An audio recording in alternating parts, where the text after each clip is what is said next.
afternoon to everybody, and welcome to this UBIG Now webinar and talk. But before I get into it, for those of you who don't know me, I'm Vishwas Satka. I'm an academic at Wits University, but I also chair the board of the Cooperative and Policy Alternatives Center, and I'm also an activist in the South African Food Sovereignty Campaign. The South African Food Sovereignty Campaign has initiated a UBIG Now campaigning initiative in the country. It's been supported by various organizations, over 110 organizations in the country. And we've also been actively curating the sort of public discourse around the UBIG Now in South Africa. There's several public interventions that have been made by grassroots activists, intellectuals, academics, etc., calling for a UBIG Now. There's an upsurge actually in the public discourse around this idea in South Africa. South Africa does have a welfare system, if you like. It's a very fragmented system. It's a very minimalist system. It's called a social grant system. And that is why we also refer to the universal basic income as a grant in South Africa. It's very particular to South Africa in our debates, etc. South Africa has the sort of infamous sort of place in global rankings as being one of the most unequal countries in the world. We always thought it was Brazil, but we beat Brazil, and at least 10% of our income earners have 65% of national income. This has gone up dramatically over the past 2.5 decades of ANC government rule. But in South Africa right now, the debate is unfolding around three sort of broad responses to the COVID-19 moment and the big challenge of socioeconomic mitigation. On the one hand, we have government technocrats and a government that is steeped in neoliberalism and being anti-poor and basically being anti-people, that is trying to react to the moment and is trying to think about how do you mitigate what's happening on the ground. And it's in that context our Minister of Social Development has publicly signaled that she's seriously considering a basic income grant, particularly after other means-tested relief efforts like the COVID relief grant, mainly for unemployed peoples, has been bogged down in a whole lot of administrative bottlenecks, etc. While the situation on the ground has been worsening, hunger has been worsening, and so on in the country. The second position coming to the fore in the debates in South Africa are what you would call an incrementalist or an ameliorative position, which is really about building on the existing grant system and trying to fill gaps and basically arguing that this is what needs to be done now. And rather than what is a transformative position, which is the third position in the debate, which is very much championed on the UBIG Now platform, that given the scale of suffering and the depth of inequality in South Africa, we really need to have an imaginary that thinks about the universal basic income grant as a transformative measure and intervention in our debates. So broadly, that's where the debates are. That's where the fault lines are in South Africa. We've hosted Guy Standing, one of the leading thinkers on the basic income grant previously on this platform, one of the key figures in the international network. We are following that up now with this webinar to learn from different experiences and different contexts. In that regard, we have with us Angel Bravo, who is a Spanish language and literature high school teacher since 1982. He's currently retired and residing in Madrid. In 2014, he took part in the Spanish People's Legislative Initiative for an unconditional basic income, trying to collect 500,000 signatures that made it possible for the UBI to be discussed in the Spanish Parliament. In 2015, he was one of the founders of the association Humanists for the Universal Basic Income, which put in motion an intense activity aiming at promoting the UBI. In 2016, he joined the Unconditional Basic Income Europe Network and started preparing the future European Citizens Initiative for an Unconditional Basic Income. In 2019, he was appointed to coordinate the European Citizens Initiative in Spain, and in 2020, he was one of the 7 organizers who submitted the ECI's text to the European Commission, which accepted it last May. So that's one of our speakers today, Angel Bravo, and welcome to you, Angel, and thank you for making the time.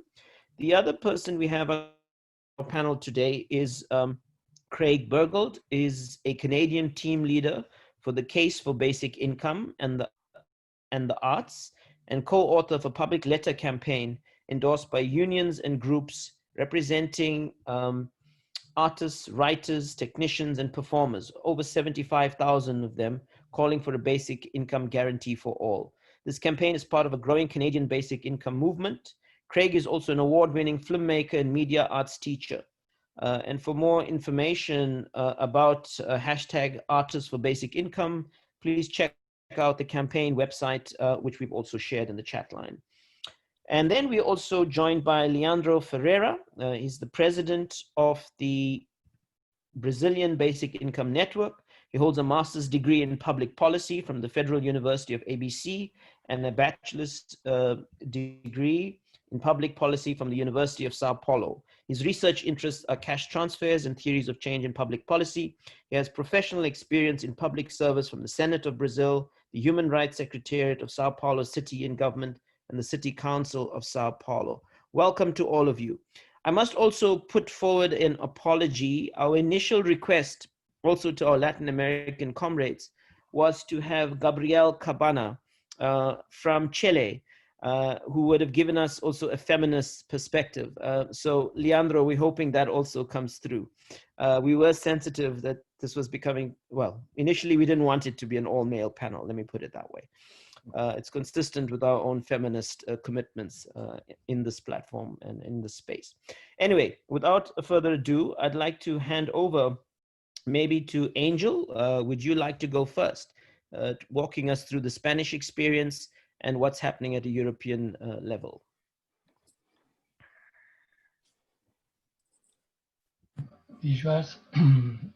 Angel, are you there? Yes. Can you hear me? Yes. Yeah, can you hear me? We seem to have lost Angel. We can hear you, maybe, Angel. We can hear. We'll kind of move things on because of time. Maybe Leandro, you could kick off, and then we could take it from there. Oh, Angel, you here? Okay. Can you hear me, Visuals? Yes, yes, we can. Okay. Go ahead. Okay. First of all, I'm going to make some brief comments about history of the UBI in Spain. I'm going to share my desktop.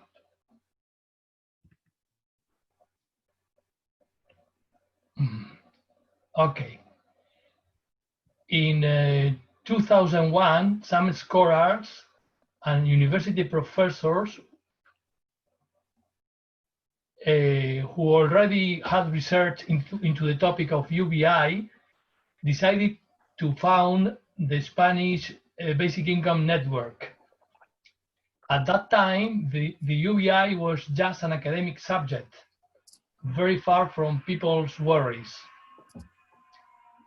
But 10 years later, a social movement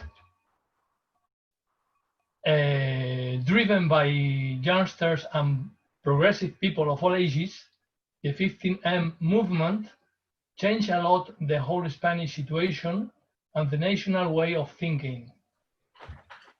This movement made the UBI one of their most important demands, raising public awareness of the necessity and advisability of it. I remind you that the 15M movement is one of the direct and immediate antecedents of the Occupy Wall Street movement.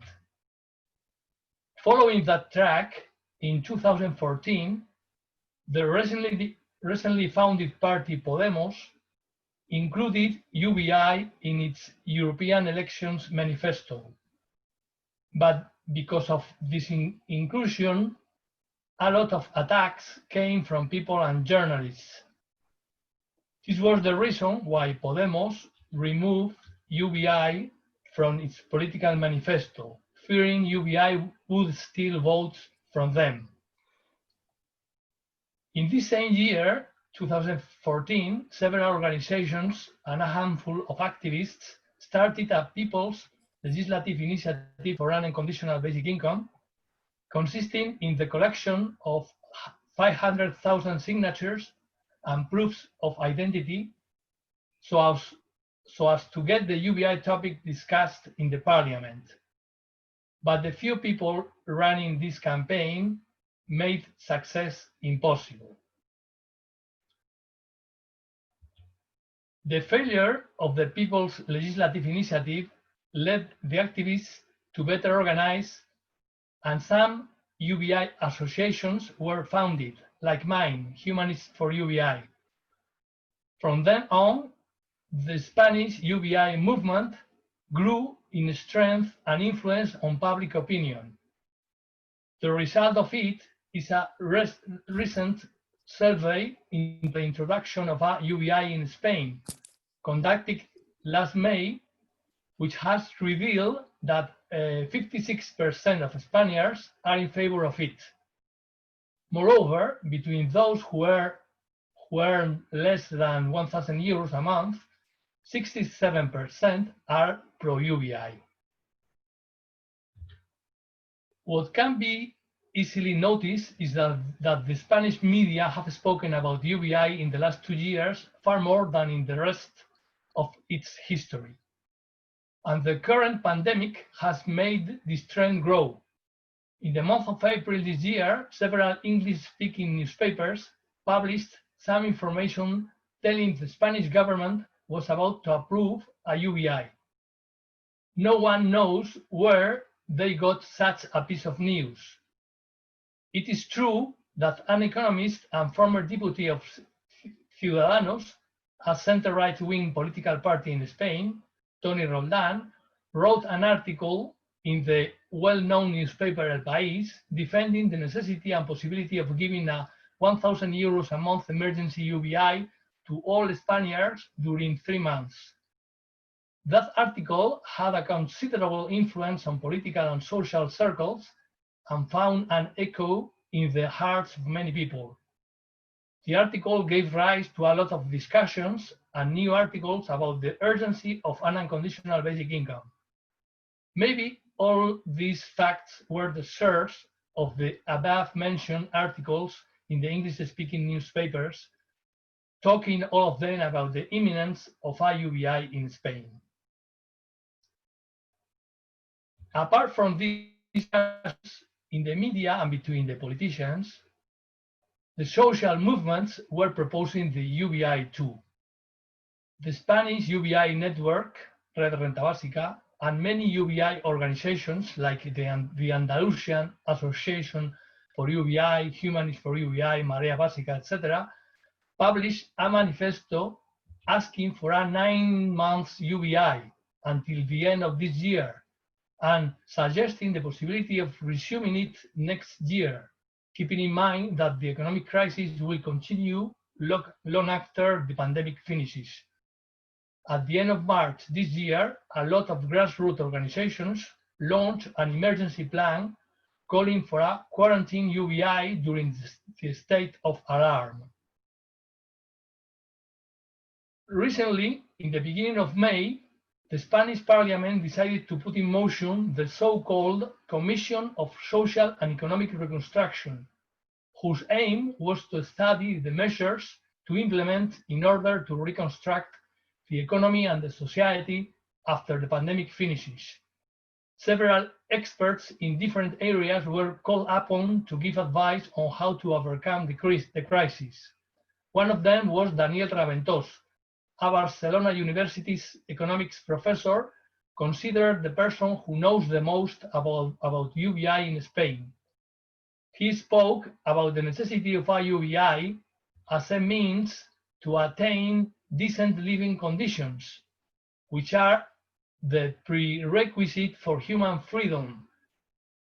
He also confirmed the affordability of it and warned against the threat to liberty posed by the influence of big capital big capitals on the country's economic policies. He also mentioned the pressing need for governments to establish a maximum income at nearly 100% taxation in order to avoid growing inequality.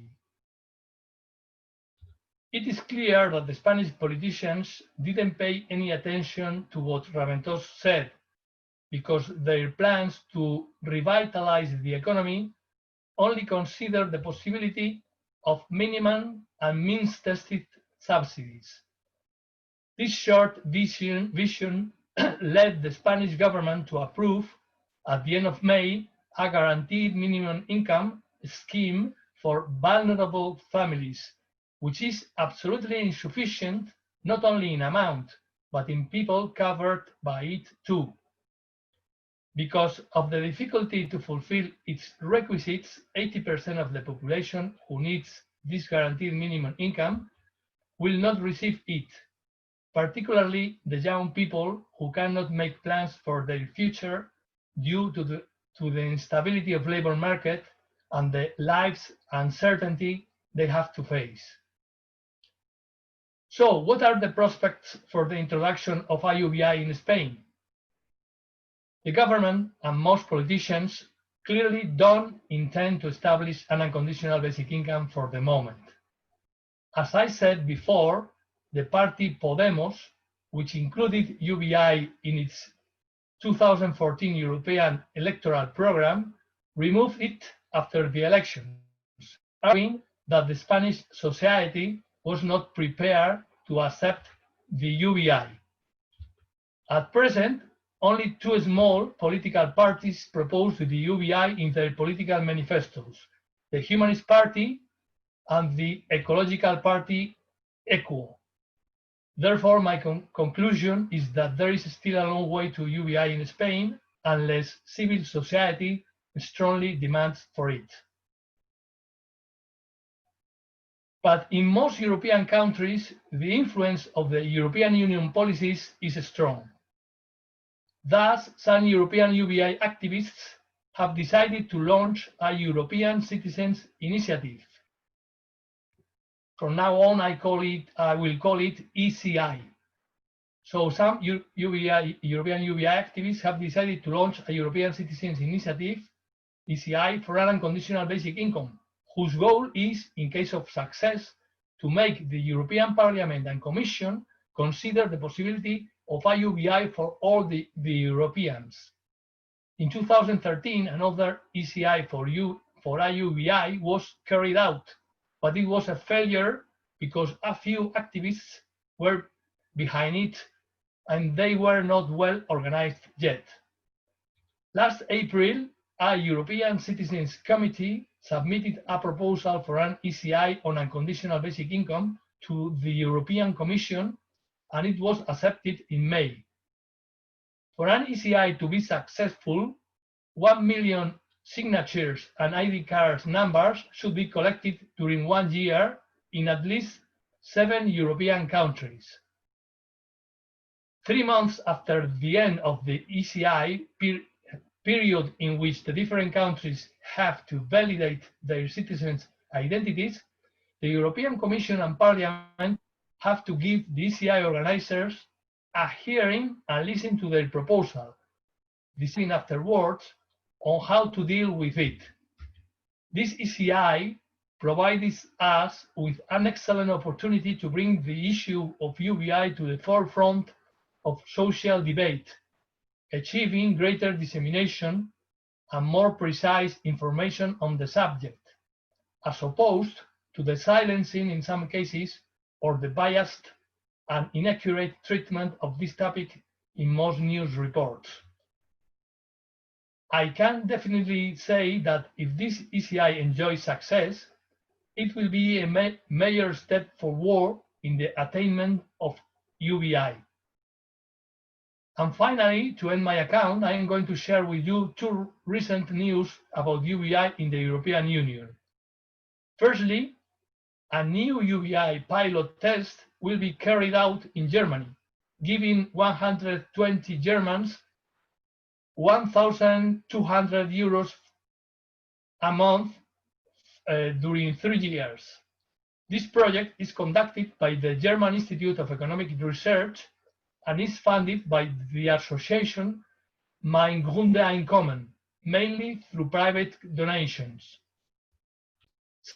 And according to what it is said in political circles, the European Union's German presidency intends to open discussions on the necessity of a minimum income for all the Europeans. Taking into account that no means-tested incomes, no small-scale experiments will lead to a full UBI, then my question is, when will we decide to implement an unconditional, individual, and sufficient UBI for all the inhabitants of this planet? When will we leave the prehistory and enter the true human history? Thank you.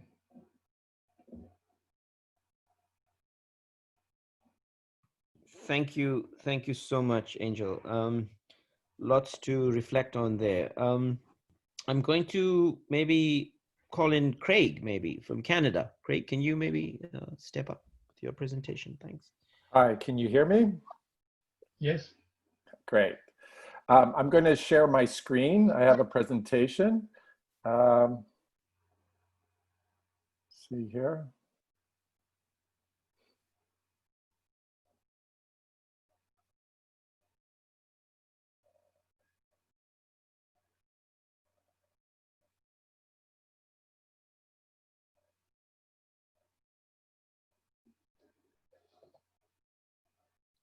Okay. So can you all see me there? Yeah. Great. So thank you. Big shout out to South Africa and our audience around the globe. And I'd like to thank all the presenters and technicians for the success of today's webinar. My name is Craig Berggold, and I'm speaking from the city of Kingston in the province of Ontario, Canada. I'm the team leader for the Case for Basic Income for the Arts. A quick bit of context. The Case for the Basic Income for the Arts is important not just on its own, but also because it's part of a much larger series of cases coordinated by the Ontario Basic Income Network and its coordinator, Barbara Borax. And we are organizing by sectors and communities. The Case for Basic Income for Work has already come out with a report, and cases for women, LGBTQ+, food insecurity, health, and criminal justice are all in development. So these cases are kind of like coalitions in the different communities and sectors. I have a history of arts and labor union activism, which is probably why Barbara asked me to volunteer as the team leader at two of Canada's top art schools, Vancouver's Emily Carr University of Art and Design, where I was vice president of the Faculty Association, and at Toronto's Ontario College of Art and Design, where I was a campaign organizer for their last round of bargaining. These are two of my posters from the campaigns about precarious work. And you can see my Warhol poster, culture jammed, precarity soup. I'm also the former local union president at Public Service Alliance of Canada and a co-founder of the Vancouver Mayworks Festival of Working People and the Arts. So to jumpstart this basic income and arts campaign, because of my history working with unions, I first contacted the many different artist unions across Canada, like the Canadian Federation of Musicians. And next I drafted the public letter and invited my colleagues, Zainab Verji and Clayton Windat, to join as co-authors. And together we polished the letter that was sent to Prime Minister Trudeau on July 16th, calling for a basic income guarantee for all. It is important to acknowledge this unpaid labor in a campaign like this, and also a shout out to the 2,000 artists who signed the letter, and a big thanks to the organizations representing over 75,000 artists, writers, technicians, and performers, like the Canadian Dance Assembly. Here, this is their webpage, and IATSE's stage and film productions crew, the Writers Union, Actors Equity, and many more. I must say that when I approached each of the groups, they were very, it wasn't a difficult decision. Some of them already had resolutions from their general membership in support of a basic income. And last month, the tireless lobbying of these arts unions, along with other sectors of society, pushed the federal government to extend the pandemic's Canada Emergency Response Benefit, which we call CERB in Canada, for an additional 8 weeks to early October. This program started in late March and paid $2,000 a month, initially to 8 million unemployed workers due to the lockdown. It was an income tested. You had to have made $5,000 last year, and you had to have lost your job.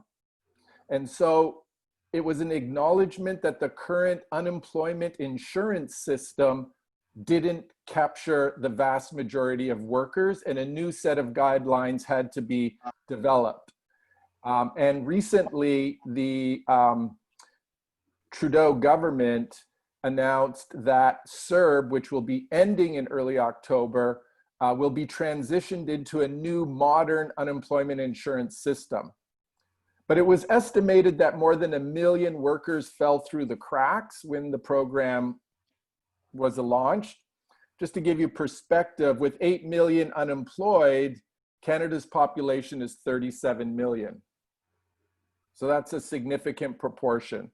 And it was especially hard in the arts community. Today, there are 4.5 million collecting the $2,000 a month. So for many of us who are still underemployed or unemployed, the last weeks of summer are overshadowed by the looming question of what happens when CERB benefits are over. As you know, only collective actions like lobbying politicians, building coalitions, and actions in the street can win us a basic income. The demand for income security, a guaranteed income, a basic income, is also indivisible from the anti-racism work, gender equality, and anti-poverty and dignity for all, the struggles across all sectors of society.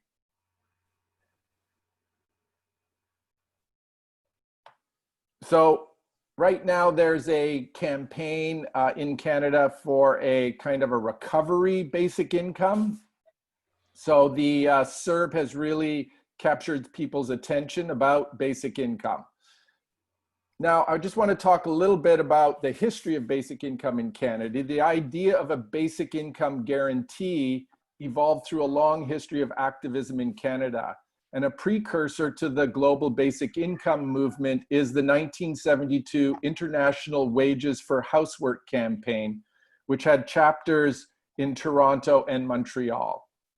Social feminists raised the question about a social wage and a social benefit untethered from the fetish of wage work. They emphasized the disproportionate burden of unpaid care work on low-income women. And these feminists asserted that unpaid, reproductive, domestic, and emotional labor challenged the traditional notions of who is the worker and where is the workplace.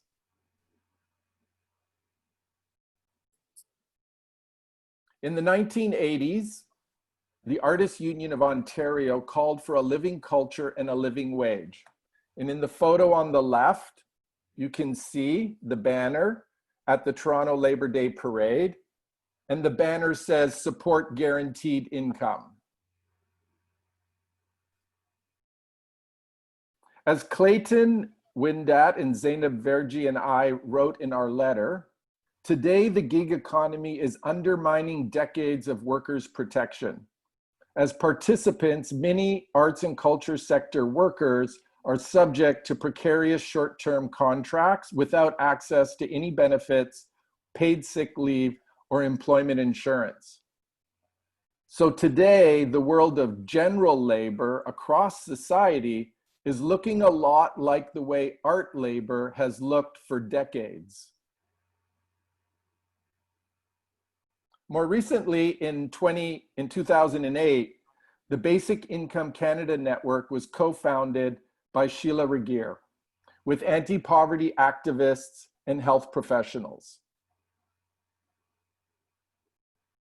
Recently, in 2018, the short-lived provincial Ontario Basic Income pilot project with 4,000 participants was canceled in all 4 cities: Hamilton, Thunder Bay, Lindsay, and Brantford. Hamilton is a large city. Thunder Bay, Lindsay, and Brantford are medium-sized cities. This program was brought in by the Liberal provincial government and was immediately canceled by the newly elected Conservative Tory government. Jessie Gollum, a photographer and a pilot participant herself, used her camera to amplify how basic income changed people's lives for the better. The photo portrait series, Humans of Basic Income, tells the participants' stories. And Tim, seen in this picture, says, "Basic income helps me stay healthy with good food. I'm ill." Is my cat annoying in the background with its squeaky toy? Can you hear that? No, okay, it's filtered out. It's like going crazy with this squeaky toy, and I'm like, oh my God. So Sarah's sign says, "Basic income alleviated my stress when my income wasn't enough each month. I am precariously employed. I am a full-time student and a beginning manual therapist in my community." Levi was not on the program, but Jessie was taking individuals' portraits at different basic income events. And Levi is an anti-racism advisor at a human rights office. And she writes, "Basic income is the way towards taking care of each other and building a better, less stratified society. Redistribution is essential." More and more, the power of art is booming and whispering about basic income. Many grassroots arts groups are now engaged with basic income projects. This Toronto-based evolutionary music cooperative has a statement on why artists need a basic income guarantee on their website. And further west in Calgary, Alberta, the Basic Income YYC Arts Collective is launching basic income through the lens of the disabled, deaf, and mad, bringing together talented artists with disabilities to make art inspired by basic income. This is international, but last month, the UK trip-hop band Massive Attack released a great video featuring Guy Standing, co-founder of the Basic Income Earth Network. I'm a big fan of Guy's, and it's a hard-hitting and excellent video. I'm not going to play it, but please check it out on YouTube.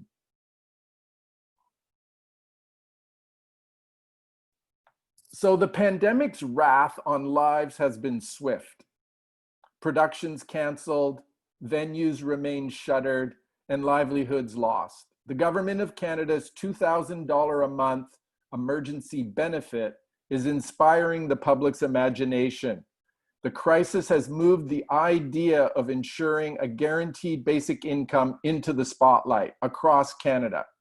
We have editorials in conservative newspapers, the main magazine Maclean's, Globe and Mail writers, all with articles saying, is this the time? Is this the moment? But across Canada, the grassroots communities are organizing for a basic income. On the left is an event organized by the Asian Women for Equality, titled Sexism, Racism, Poverty, and Criminalization. Similar to what we were talking about, the different cases for basic income that we're organizing by sectors here. And on the right is 4 events for youth for a basic income. And just this spring, in the Senate of Canada, 50 senators across political spectrums, and the main parties we have are the Tory Conservatives, the Federal Liberals Party, the New Democratic Party, which is kind of like a Labour Party, and the Green Party. And across this political spectrum, these senators wrote an open letter asking the Prime Minister to transition the $2,000 a month emergency benefit into a guaranteed livable income. This week, 28,000 people in 7 days signed a petition online bringing forward a private member's bill in Ottawa for a guaranteed livable basic income.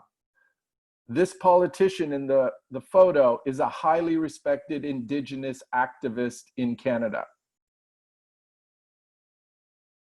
Our public letter campaign for the case for basic income in the arts was endorsed by over 30 arts unions, representing 75,000 members, and it received national, international media attention, many online discussions on social media, and both Zainab and I did many radio interviews right across the country, I think on over 50 or 60 radio stations. And the letter was brought up by politicians in the House of Parliament's question period. So now let me share a few other ways that we're making basic income a reality in Canada. Events are taking place across Canada this fall, especially during the 13th International Basic Income Week, September 14th to the 20th. And on Saturday, September 19th, basic income marches are planned in several cities, including Toronto and Montreal. These marches are new developments in Canada. As Angel had mentioned about how basic income historically came from a policy perspective, here in Canada, it was a combination historically of anti-poverty activists, social policy, and health professionals. So now seeing the basic income movement starting to move into the streets with demonstrations and marches and multiple events, we're beginning to see a change in the nature of the struggle.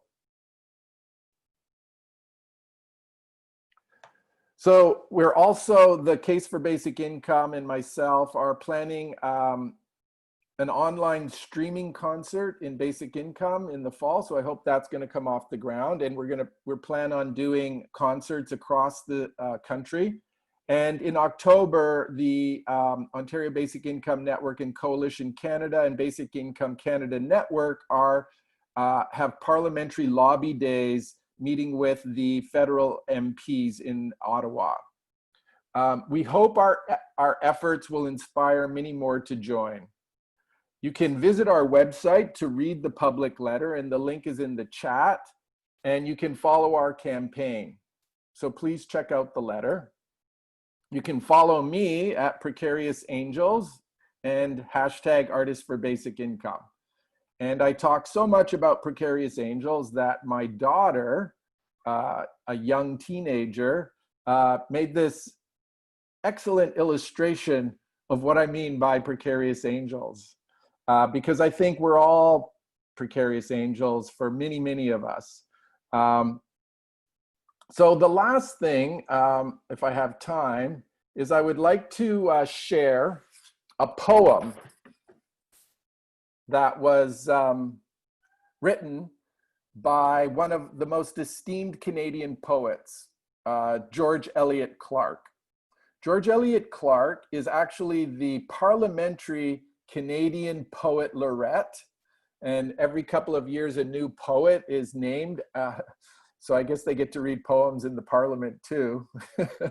But he's very well esteemed. And he wrote this poem for our campaign, The Case for Basic Income.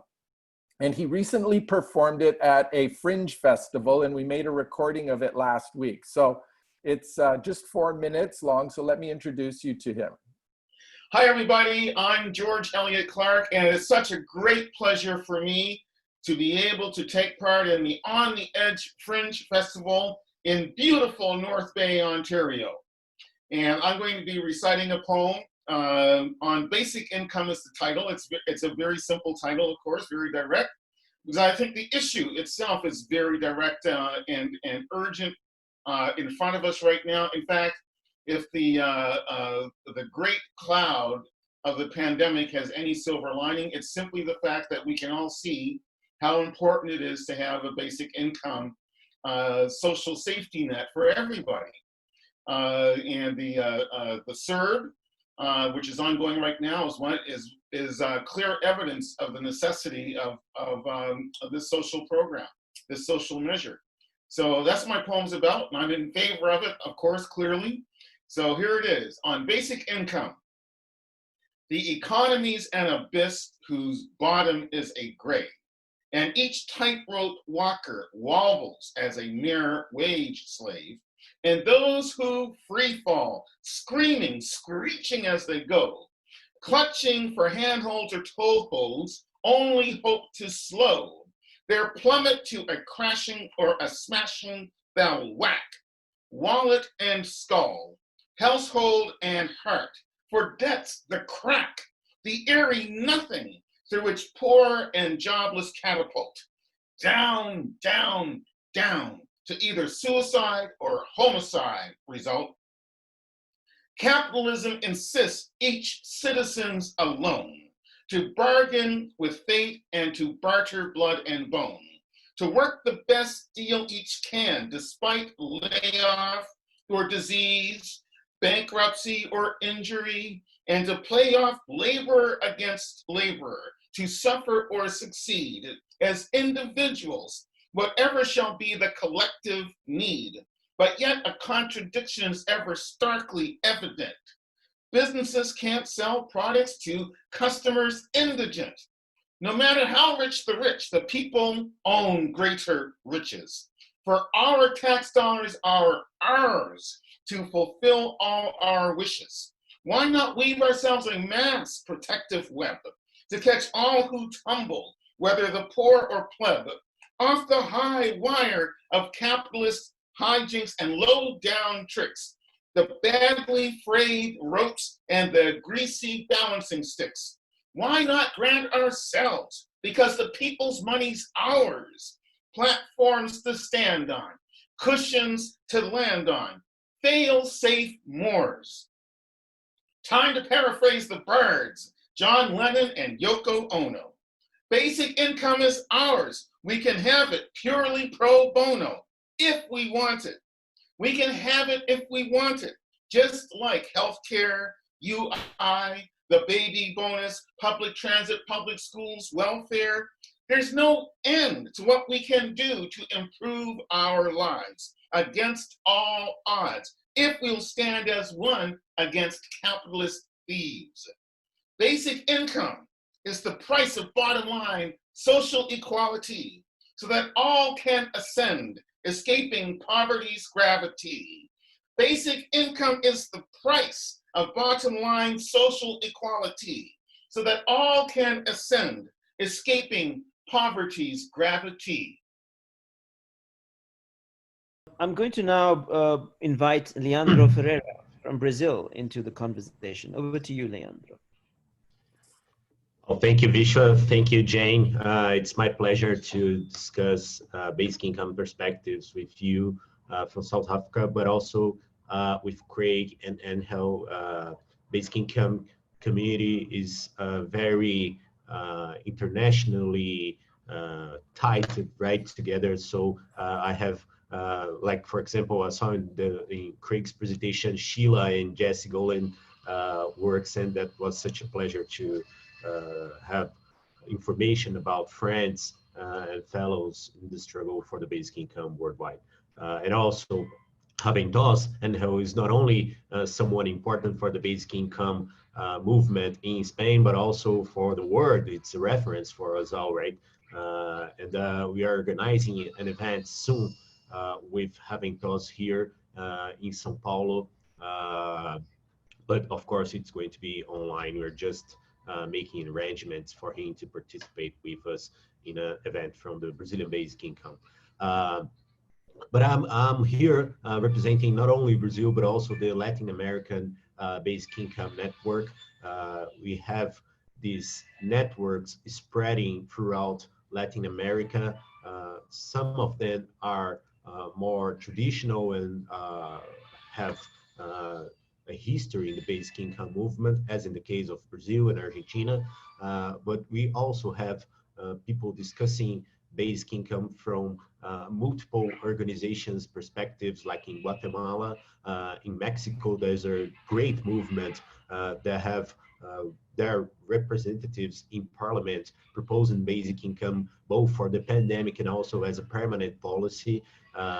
In Chile, we have a strong movement now that includes congressmen also.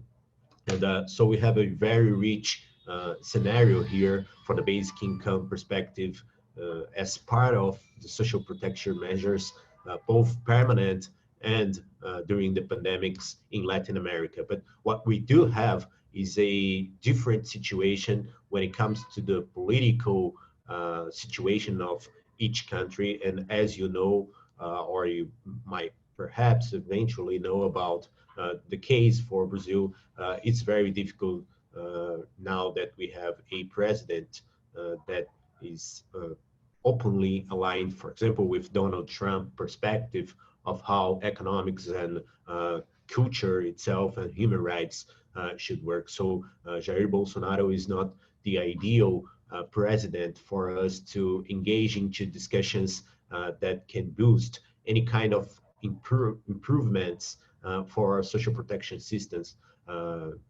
It's the contrary, actually. In his first year as president, he managed to pass a reform for pensions that it's, we named this as savage against people that it's aging here in Brazil more and more and depends on patients. So it's really difficult, especially because we have no dialogue and no democratic opportunities to engage into discussions with the executive branch here in Brazil, which is very difficult from very different from what happens in a very recent period of our government. During the Workers' Party government, we managed to create the Bolsa Familia program, for example, and even passed a bill for a citizens' basic income under the initiative of Eduardo Suplicy, our former senator, who is also our president of honor of the Brazilian Basic Income Network, and also from the Basic Income Network, Earth Network. But yeah, it's not because we don't have open channels to discuss with the government that we have taken any step back for the basic income movement. We actually have a perception that even before the pandemics, the basic income agenda was growing a lot in recent years. And I think that, as Vishwa mentioned, the social protection system in South Africa, here in Brazil, you also managed to create measures that are used to struggle poverty and extreme poverty, such as the Bolsa Familia program. The Bolsa Familia program reaches now 45 million people with cash transfers that are mean tested and also income tested. So it's a minimum income scheme based on the household situation, but that reaches effectively 45 million. my computer just stopped, so I'm using my cell phone. I hope you can hear me. But yes, I was talking about the Bolsa Familia program and how it reaches now 45 million people. And this is kind of what we consider a proxy for the basic income movement perspective of how change should occur in order to also, as in the South Africa, take the incrementalist or the meliorative path towards a basic income. Because in the very beginning, Bolsa Familia had 3 million families as beneficiaries, and now it has nearly 40 million and a half, which corresponds to those 45 million people I mentioned. So it's a very incrementalist perspective of cash transfers, and the bill that we have passed here in 2004 about the citizens' basic income states that basic income should be achieved step by step, starting by the most in need, which is exactly what the Bolsa Familia program does, actually. So we had this incrementalist perspective here. Also, it's very strong, but it's also political defined, and this has much to do about with the political system as a whole. In the beginning, in 2006, 2010, elections were all about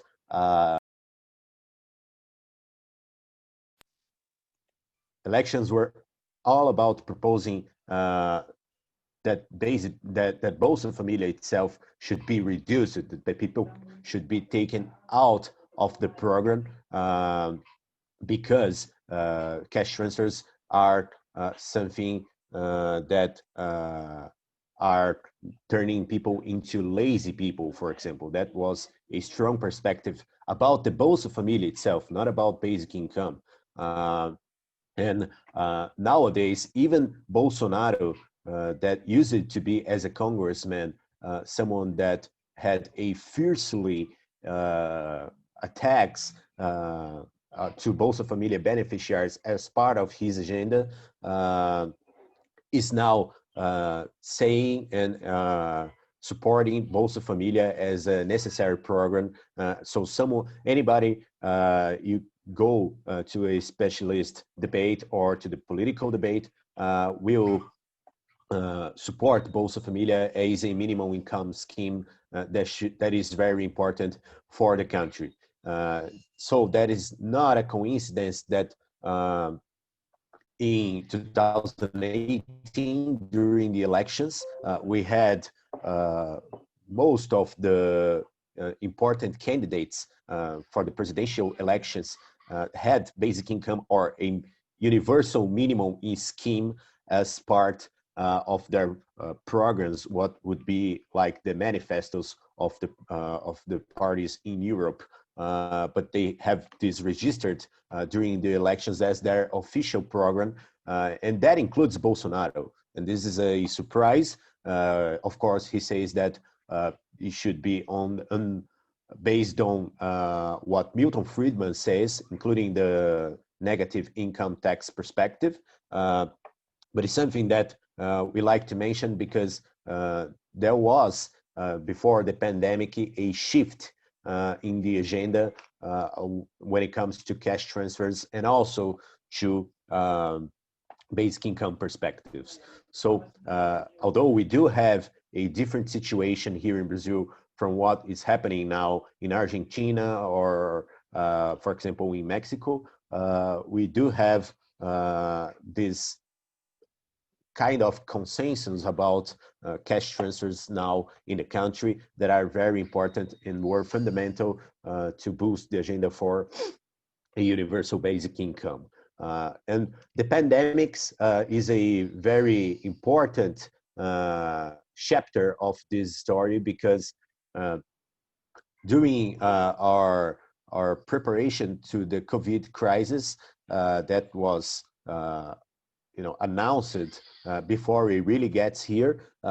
We had the preparation of organizations of the civil society headed by the Brazilian Basic Income Network, along with a few other organizations that created a huge coalition to propose a basic income, an emergency basic income for the country as part of the measures to struggle against the economic effects of the COVID-19 crisis.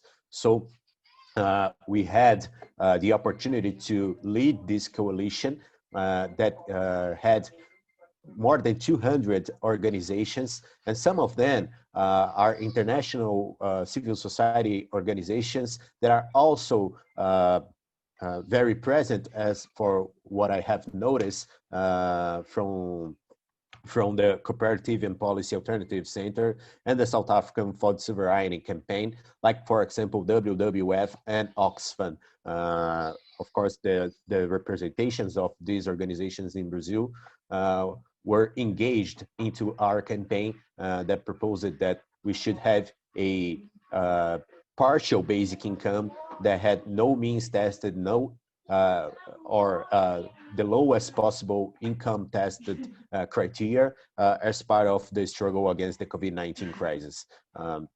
That way, we managed to pass a bill. Of course, this was discussed and negotiated in the parliament that has now led us to an emergency benefit that is much like an allowance, because it also has unemployed people as their first focus of beneficiaries. But that reaches now a third of the country, nearly 70 million people.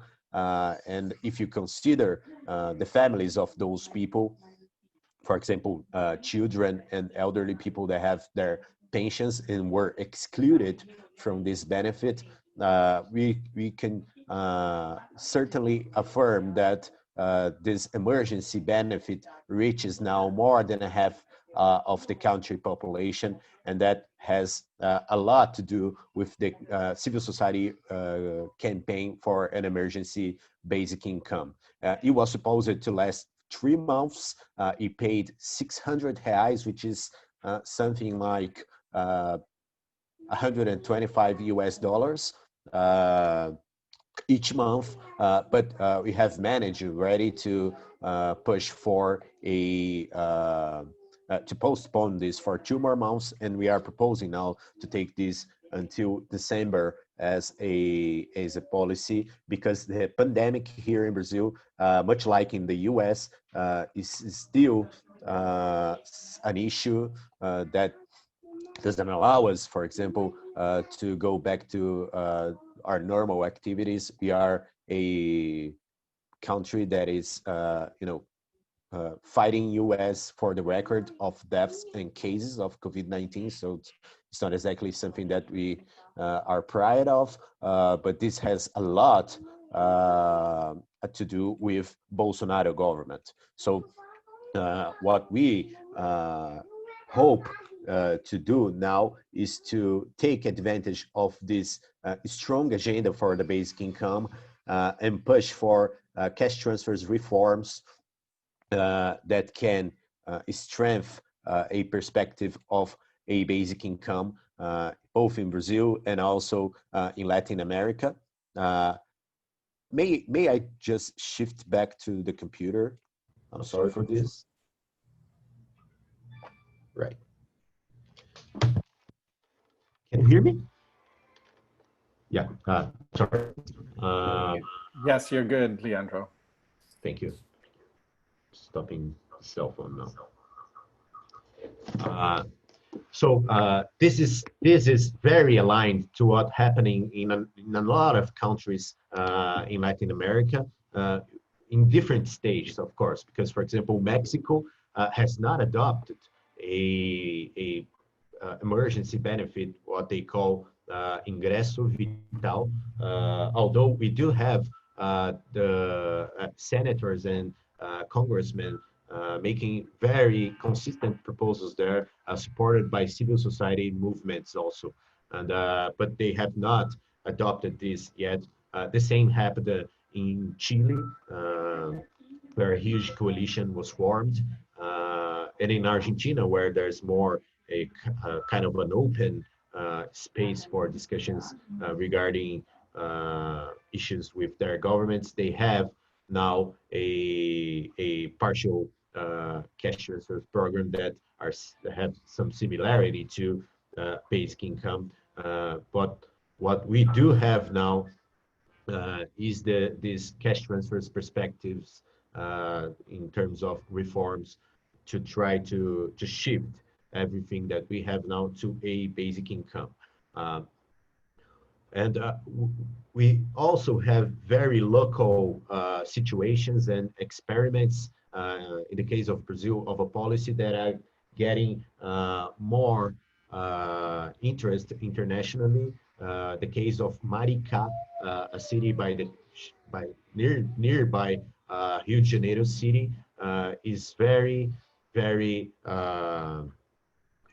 trying very much to implement a basic income. They are rolling out a program that has the characteristics of a basic income as defined, for example, by the Basic Income Earth Network. And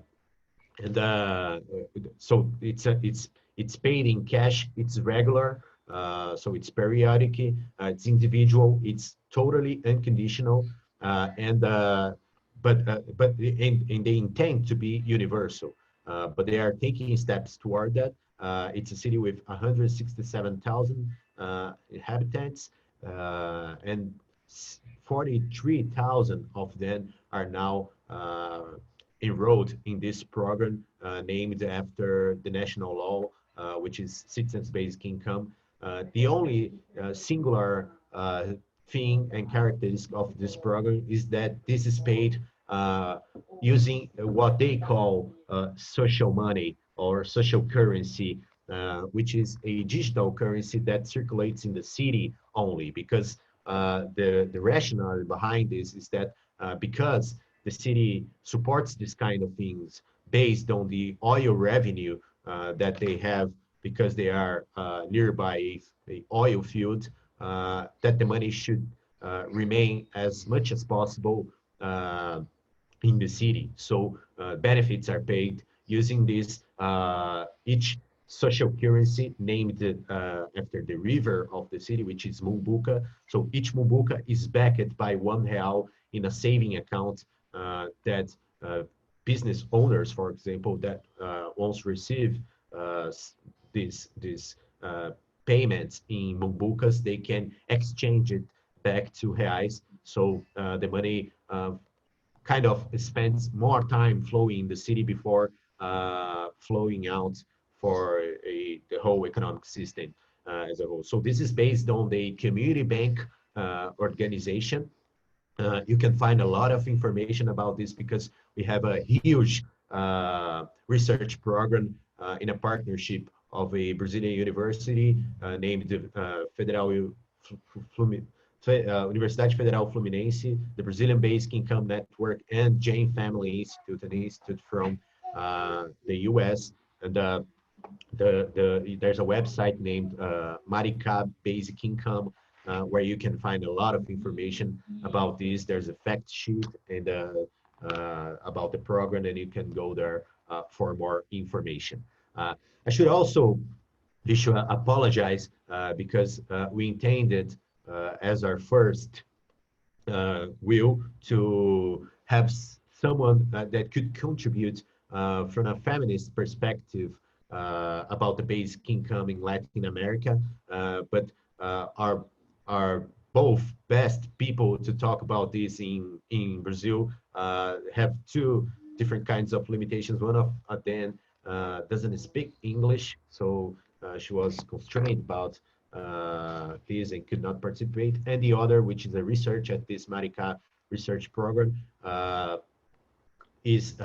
her PhD deadlines this week, so she could not participate of this debate. But of course, that cash transfers debate itself are already taking advantage of the feminist debate. The Bolsa Familia, for example, it's a household payment, but it's but the reference person in each family is the mother of the children or the woman, if it's a couple. So this is kind of something that and this is like this in a lot of countries, right? But this is just the institutional situation, but there are a lot of effects that are now being investigated, both in Bolsa Familia and in the basic income experiments and policies, such as in the case of America. And we hope to have results about this in a year or so that could be compared, for example, to the results from Finland, from the Kenya experiment of Give Directly, eventually from the Ontario Basic Income pilot that they had, and others around the world. So data will be available soon about this.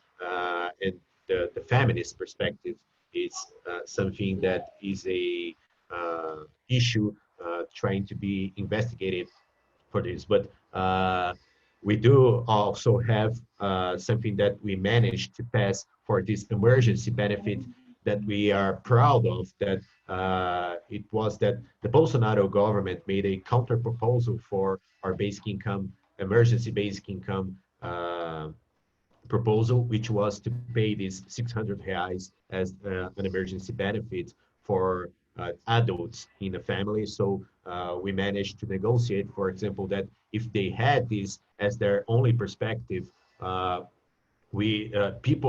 couple with no children would get 1,200 reais, while a mother with 3 children with no father in their families would receive 600 reais alone. So we managed to double the benefit in the case of single mothers. And this is something that is happening now, and more or less 7 million people are in this situation out of those nearly 70 million that are receiving the emergency benefit now. So I'm stopping here in order to listen to the others and to participate in the debate. Once again, I'm sorry for not having a woman here talking, not only because of the feminist perspective, but also because we have to improve our opportunities to talk every time we can, and also for my technical issues here that eventually have taken me to a failure during my talk. Okay.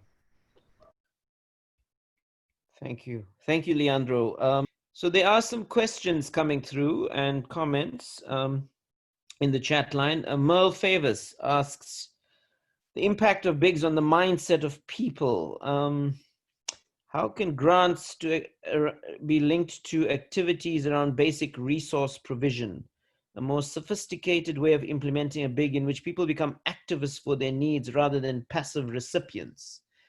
So, this is the idea that, this is a handout and that it's reinforcing some kind of social passivity. Any thoughts on this from the panel? Does the basic income grant? Yeah. Sure. So in Canada, I mentioned that the $2,000 emergency benefit went to 8 million people, and about 1 million workers fell through the cracks. But I also want to talk about the all the people that were on what we call social assistance or welfare. They did not get an increase when this $2,000 benefit came out. They only got, their benefit was regularly $765 a month, and if here in Ontario, and if you were on disability, it was just over 1,000. So what happened was, what the emergency benefits did is it maintained the hierarchy through our society. It allowed for people on welfare to still keep getting as if they didn't need an emergency benefit. So they got their 765, and then the people on disability got their 1,100, And then suddenly these 8 million people got $2,000. So what that did is it maintained the hierarchy. So what the governments are doing with these pandemics is they're not trying to change the structure of society. These are merely meant as a way to hold the society in place as we have it, so it doesn't go further down. But yet we know that many are falling through the cracks. So in Canada, with this now 4.5 million people unemployed, receiving the $2,000 a month, the public discussion and the public imagination and the desperation that we're hearing people discuss is forcing the discussion around basic income. And that, I believe, is what's motivating some of the activism that I tried to show you with all of these events. Like, I've never seen so many events across Canada around basic income as there are now. I've never seen as much discussion, both from the right wing and the community groups, and the fact that these discussions are happening in Parliament. But I'm convinced, and the reason why I reached out to the labor unions to support the arts campaign is historically labor unions have not been at the forefront of the basic income movement. But as a labor activist in the arts, I felt that that is an important place where we need to go to build support in order to tap into the long history of activism that this movement has. So getting all of the major artist unions to support basic income is also a way to begin to drive a wedge into the labor movement about why we need to be fighting for this across society. We're not going to win this with social policy experiments, more PhD papers. We need a movement that's in the streets. And that is slowly developing here in Canada, more so than it ever has before. I hope that answers the question. Thanks, Craig. Leandro, Angel, anybody has some thoughts around this social passivity? Yes, if I may, my view is very similar to Craig's. I think we have enough of PhDs and dissertations about basic income and cash transfers. Of course, I'm myself a research, so it's okay to have more and more scholars investigating basic income, and this is very important, especially every time we have a new program or a new experiment. But in fact, we do also feel here a difference where people, it's in the public debate, right? We are being asked to discuss basic income in the media. We are asked to go to the unions. We are asked to go to workplaces. We are asked to go to homeless people to talk about basic income, and this is very, very important. During our campaign, we managed to get 600,000 signatures supporting an emergency basic income. That's massive. But that brings us different challenges now. For example, if I want to go back to the 600,000 people and send them an email, I have their email, I have their address. I have to spend a lot of money to send a single email to them, because we can't avoid technological issues without the necessary instruments for this. And this is the new kind of challenge that we have now. For example, managing and taking steps to manage this more intelligently is something that we have now. We cannot go to the streets yet because of the pandemic here, but we hope to engage into international agendas like the Basic Income March. The only thing is that above anything, we should preserve democracy, because without it, whether we are in the streets or in the dissertations and the PhD thesis, it doesn't matter, right? And that's what we feel here, Brazil, that every time that we lose in our democratic opportunities, we lose the possibility to go 6 steps towards the basic income or anything else that is important for social protection. Angel, any thoughts? In Spain, we lived some years of street fighting and demonstration after the 15M movement. We lived since the 2011 until 2015. We lived a lot of demonstration and fighting in the streets. But because of all these fighting, this demonstration couldn't change the situation. So people lost their faith in change. So now a lot of people don't believe the common fighting is able to change the situation. Now with the pandemics, the necessity is pushing people to organize themselves with other people, no? So maybe we'll see a new wave of street fighting, of demonstration, but I think only the people organized are able to change the society, because the politician and politics can change the society, because now there is a party, they make reforms, they make change, but then another party comes and abolish all the changes the former party did. So politics is not able to change the society. So only people organized are able to change the society. But we need to find ways to stimulate, to encourage people to change things. Thank you for that. I'm going to ask you to respond to 3 issues that have come up in the chat line as part of concluding this webinar. The first relates to, how do you finance a basic income grant? The second relates to women and the question of dependency on men, or whether the basic income grant could feed into abuse, given that it brings financial independence to women. And the third theme has got to do with corruption. Doesn't corruption kind of in the state apparatus, etc., undermine the realization of this idea? So just some concluding thoughts from all of you on some of these themes, please, and then we will wrap up. Thank you. Who would like to go first?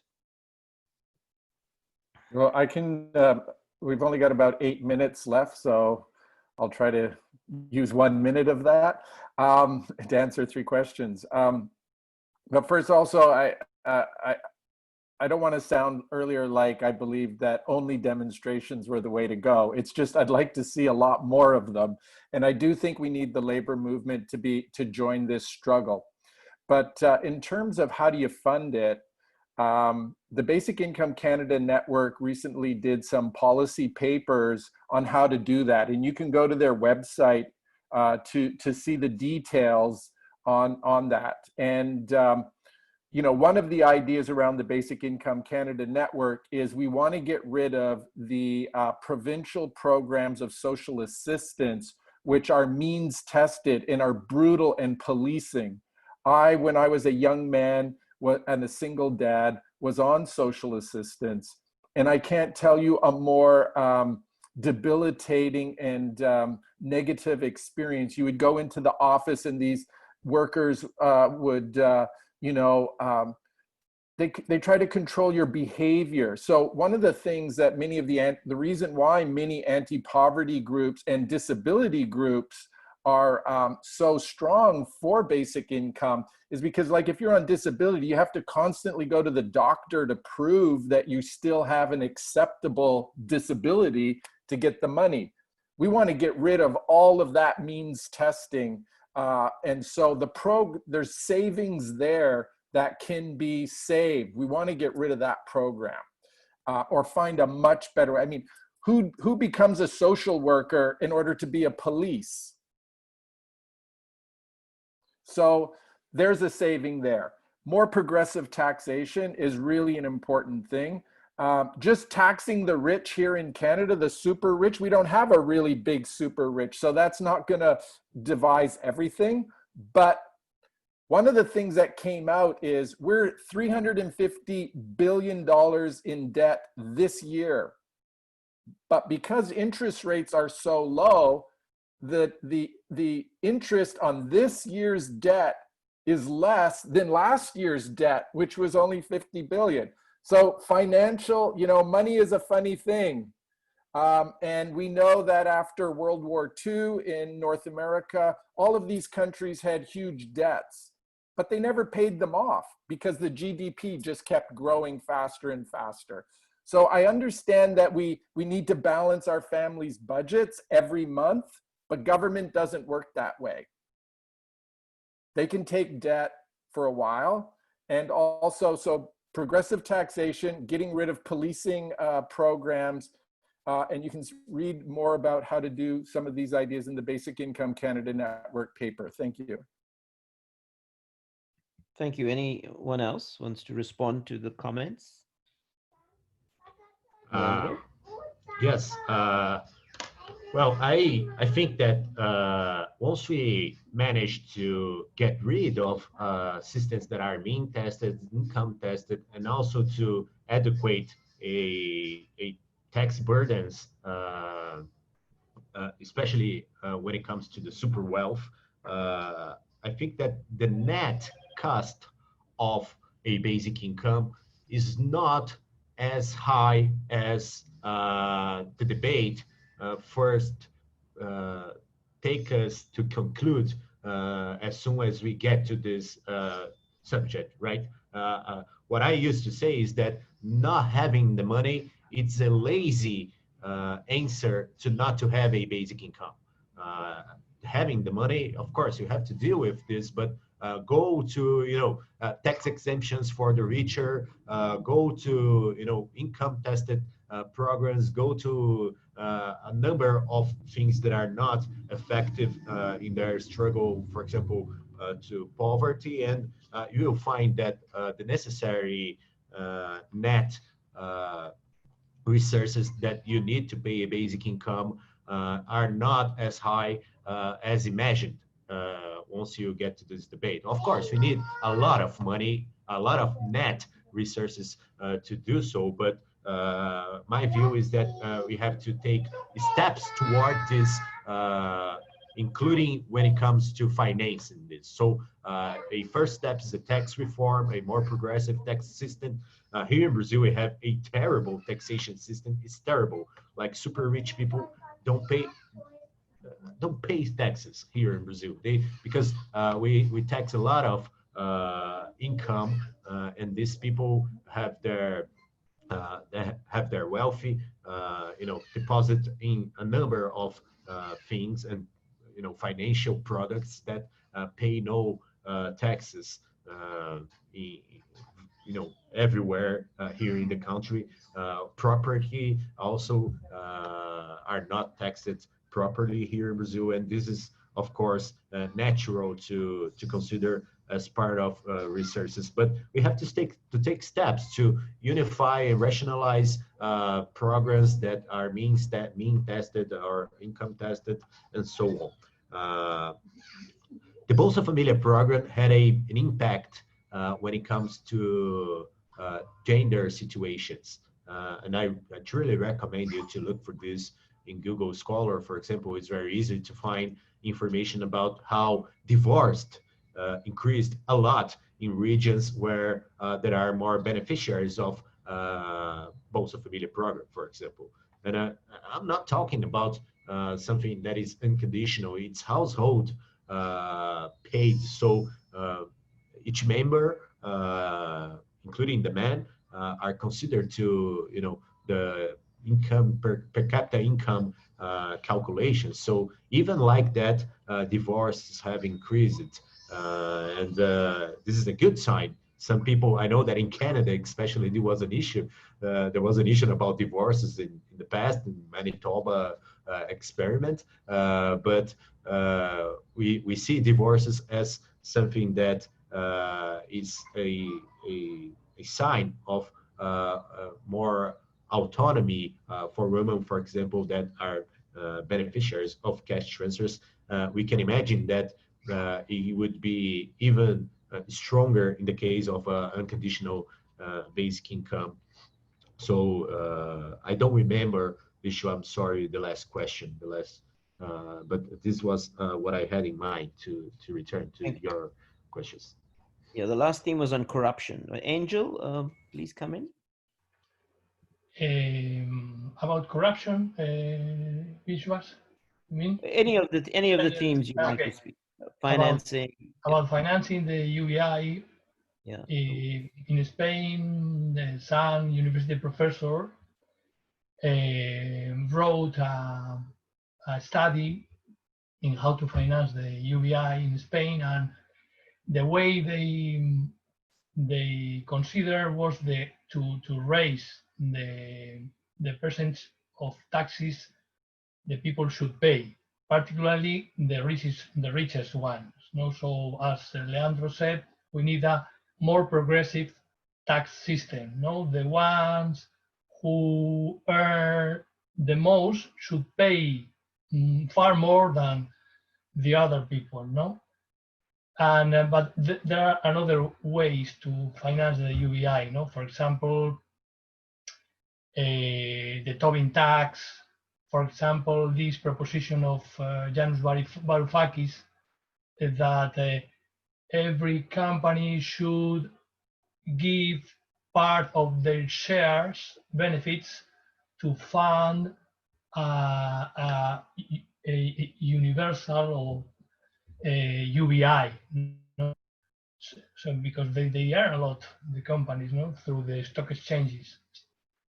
And also the carbon tax, we can mix, but it's clear that we should raise the taxation for the richest ones. And concerning corruption, is it's difficult to say. Anyway, to ban to reach an agreement, a worldwide agreement, in order to ban the tax havens, should be absolutely crucial to reach such worldwide agreement, because these tax havens attract a lot of money coming from different countries, governments, corruption. No? So this agreement should be essential, no? to avoid this corruption, this countries' corruption, because most of worldwide corrupts, all of them send their dirty money to these tax havens. Another way to avoid the corruption, education. Education is crucial. Education in human values, and not to have the money as the God. No, there are really far more important things than money, no? In order to reach happiness. Thank you so much for that. I mean, I'll just add that if you give a basic income transfer to your entire population and they're all benefiting from it, they'll all be gazing at the state. It's going to be very hard for grubby hands to reach in and take away from a benefit for all. So that's also very, very important to think about. I also want to just say that, you know, the basic income campaign, the current conjuncture and moment, is a global one. It's existing in about 95 countries. Our panelists have mentioned sort of the week of UBI conferencing and campaigning that's going to be happening in the second week of September. And we'll also be kind of broadcasting some of that activity in South Africa. But I also think that what's coming through is that history is moving against the sort of neoliberal mentality. I mean, the fact that in Canada, you're using the language of a livable income in the context of an existing welfare system shows that you want to improve the benefits to people. You want to build on the existing system. Similarly in Brazil and similarly in Europe. So the kind of momentum around social mobilization is really speaking to the depth of suffering of people today. It's speaking to the precarity of our societies that have become unviable societies. And I think this is what's important in the moment. I think the other point that has come out from our panel is the idea of building wide coalitions across society. This is about what society needs. And in the South African context, that's exactly what we've been trying to do. We've been putting out, if you like, sound clips from different sectoral organizations, the unemployed, the informal traders, from trade unions, from women's organizations, and so on, so that the government is faced with a whole set of forces wanting a universal basic income grant in society now. And I think this is very, very important lesson to take away from this discussion. The broader the mass base, the broader the social imaginary, the more the potential for deep transformative change at this historical moment. So with that, I'd like to thank our panelists, Angel, Craig, Leandro. Thank you so much for your inputs, your food for thought, for your reflections, and for your insights. Thank you to all our participants that made the time. And most importantly, thank you to the Rosa Luxemburg Foundation for supporting our program. All the best and take care, everybody. Thank you. Merci beaucoup. Thank you. My pleasure. Thank you. Thank you very much. Bye. Bye. Bye-bye.